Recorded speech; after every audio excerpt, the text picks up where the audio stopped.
ملاقات کا وقت اور جگہ طے کر لی۔ میں نے اسے بتایا کہ اسے کھنڈر میں کیا ناٹک کھیلنا ہے۔ لڑکی کھنڈر میں چلی گئی۔ میں 4 آدمیوں کے ساتھ وہاں موجود تھا۔ 2 آدمی اس وقت یہاں موجود ہیں، 2 کو آپ سب نہیں جانتے، وہ ہمارے گروہ کے آدمی ہیں۔ اس نے البرق پر ثابت کر دیا کہ یہ اس کی خاطر جان دے دے گی۔ ہمارے چاروں ساتھیوں نے البرق پر اور اس پر تلواروں سے حملے کیے۔ اس نے برچھی کے وار کیے۔ یہ ناٹک اس قدر حقیقی معلوم ہوتا تھا کہ البرق کو شک تک نہ ہوا کہ کمبخت کے دماغ میں یہ بھی نہ آئے کہ تلواروں کے اور برچھی کے اتنے وار ہوئے مگر کوئی زخمی تک نہ ہوا۔ میں نے یہ کہہ کر کھیل ختم کیا کہ یہ لڑکی اتنی بہادر ہے کہ کسی بہادر کے پاس ہی اچھی لگتی ہے۔ میں نے اسے خوشی کا اظہار کرتے ہوئے البرق کے حوالے کر دیا۔ میں نے اسے اپنا نام آصفہ بتا رکھا ہے۔ لڑکی نے کہا، میں حیران ہوں کہ اتنی پختہ عمر کا حاکم اتنی آسانی سے میرے جال میں پھنس گیا ہے۔ میں نے اسے شراب کا عادی بنا دیا ہے۔ اس نے کبھی نہیں پی تھی، بلکہ پہلی بیوی اسی گھر میں رہتی ہے، اس کے بچے بھی ہیں، لیکن وہ سب کو جیسے بھول گیا ہے۔ لڑکی نے محفل کو تفصیل سے بتایا کہ اس نے کیسے کیسے طریقوں سے سلطان ایوبی کے اس معتمد خصوصی کی عقل کو اپنی مٹھی میں لے رکھا ہے۔ ان 3 مہینوں میں یہ لڑکی مجھے صلاح الدین ایوبی کے کئی قیمتی راز دے چکی ہے۔ بوڑھے نے کہا، سلطان ایوبی بہت زیادہ فوج تیار کر رہا ہے۔ اس میں سے وہ آدھی مصر میں رکھے گا اور باقی نصف کو اپنی کمان میں عیسائی بادشاہوں کے خلاف لڑانے کے لیے لے جائے گا۔ اس کی نظر یروشلم پر ہے، لیکن البرق سے اس جو راز لیے ہیں وہ یہ ہیں کہ سلطان سب سے پہلے اپنے مسلمان حکمرانوں اور قلعہ داروں کو متحد کرے گا۔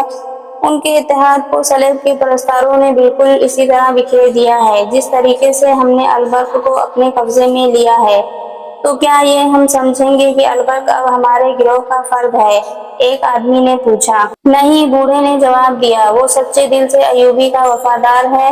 وہ اتنا ہی وفادار اس لڑکی کا بھی ہے۔ یہ لڑکی سلطان، قوم اور اسلام کی وفاداری کا اظہار ایسے والہانہ طریقے سے کرتی ہے کہ البرق اسے قوم کی جانباز بیٹی سمجھتا ہے۔ اس لڑکی کے حسن و جوانی اور محبت کے عملی اظہار کا جادو الگ ہے۔ البرق کو ہم اپنے ساتھ نہیں ملا سکتے، ضرورت ہی کیا ہے، وہ پوری طرح ہمارے ہاتھوں میں کھیل رہا ہے۔ سلطان ایوبی اور کیا کرنا چاہتا ہے؟ اس گروہ کے ایک رکن نے پوچھا۔ اس کے ذہن میں سلطنت اسلامیہ ہے، بوڑھے نے کہا۔ وہ صلیب کی سلطنت میں اسلام کا جھنڈا گاڑنے کا منصوبہ بنا چکا ہے۔ ہمارے ان جاسوسوں کو جو سمندر پار سے آئے ہیں ایوبی نے گرفتار اور بیکار کرنے کے لیے علی بن سفیان کی نگرانی میں ایک بہت بڑا گروہ تیار کیا ہے۔ البرق سے حاصل کی ہوئی اطلاعات کے مطابق اس نے جانبازوں کی ایک الگ فوج تیار کی ہے جسے وہ صلیبی ملکوں میں بھیج کر جاسوسی اور تباہی کرائے گا۔ اس فوج کی ٹریننگ شروع ہو چکی ہے۔ صلاح الدین ایوبی کے منصوبے بہت خطرناک ہیں۔ انہی کو عملی جامہ پہنانے کے لیے اس نے فوجی میلے کا ڈھونگ رچایا اور 6-7 ہزار جوان بھرتی کر لیے ہیں۔ لوگ ابھی تک بھرتی ہو رہے ہیں۔ بھرتی ہونے والوں میں سوڈانی بھی ہیں۔ مجھے اوپر سے جو ہدایات ملی ہیں وہ یہ ہے کہ ایوبی کی فوج میں بدکاری کے بیج بونے ہیں۔ اس کا طریقہ یہ ہے کہ ان کے دلوں میں عورت اور جوا داخل کر دو۔ بوڑھے نے بتایا کہ اس نے فوجی میلے کے فوراً بعد اپنے آدمی بھرتی کرا دیے تھے۔ انہوں نے بڑی خوبی سے فوج میں جوا شروع کرا دیا ہے۔ جوا اور عورت ایسی چیز ہیں جو انسان کو چوری اور قتل تک لے جاتی ہیں۔ اس نے دوسرا طریقہ یہ بتایا کہ عصمت فروش عورتوں کو ٹریننگ دے کر فوجی کیمپوں کے ارد گرد چھوڑ دیا گیا ہے جو یہ ظاہر نہیں ہونے دیتی کہ وہ پیشہ ور ہیں۔ انہوں نے سلطان کے فوجیوں کو بدی کے راستے پر ڈالنے کے ساتھ ساتھ ان میں رکاوٹ بھی پیدا کر دی ہے۔ بوڑھے نے کہا، اس کی کامیابی پرسوں سامنے آئی ہے۔ 2 سپاہی ایک عورت کے خیمے میں بیک وقت پہنچ گئے۔ دونوں لڑ پڑے اور ایک دوسرے کو بری طرح زخمی کر دیا۔ ایک تو خیمے میں ہی مر گیا، دوسرے کے متعلق پتہ چلا کہ کیمپ میں جا کر مر گیا ہے۔ یہ رپورٹ سلطان ایوبی تک پہنچ گئی ہے۔ اس نے علی بن سفیان اور البرق کو حکم دیا ہے کہ فوجوں میں اپنے سربراہ بھیج کر معلوم کریں کہ جوا بازی، چوری چکاری اور بدکاری کیوں بڑھتی جا رہی ہے۔ لہٰذا آپ سب ان تمام عورتوں سے جو اسی کام میں مصروف ہیں کہہ دیں کہ کیمپوں کے قریب نہ جائیں۔ اسی مجلس میں یہ بھی بتایا گیا کہ آصفہ، جس کا اصلی نام کچھ اور تھا، 5ویں-6ٹھی رات اس بوڑھے کو اطلاعیں دینے جاتی ہے جو وہ البرق سے حاصل کرتی ہے۔ جس رات اسے باہر نکلنا ہوتا ہے وہ البرق کو شراب میں ایک خاص سفوف گھول کر پلا دیتی ہے۔ اس کے اثر سے صبح تک اس کی آنکھ نہیں کھل سکتی۔ مجلس میں یہ انکشاف بھی ہوا کہ مصر کے شہروں اور قصبوں میں خفیہ قہوہ خانے اور قمار خانے قائم کر دیے گئے ہیں۔ ان کے اثرات امید افزا ہیں۔ تربیت یافتہ عورتیں اچھے گھرانوں کو، نوجوانوں کو بدکاری کے راستے پر ڈالتی جا رہی ہیں۔ اب کوشش یہ کی جائے گی کہ مسلمان لڑکیوں میں بھی بے حیائی کا رجحان پیدا کیا جائے۔ یہ محفل جو جاسوسوں کا ایک خفیہ اجلاس تھا، برخاست ہوئی۔ وہ سب اکٹھے باہر نہ نکلے۔ ایک آدمی باہر جاتا تھا، 10-15 منٹ بعد دوسرا آدمی نکلتا تھا۔ بوڑھا بھی چلا گیا، صرف آستہ اور ایک آدمی رہ گیا۔ آستہ نے نقاب میں چہرہ چھپایا اور اس آدمی کے ساتھ نکل گئی۔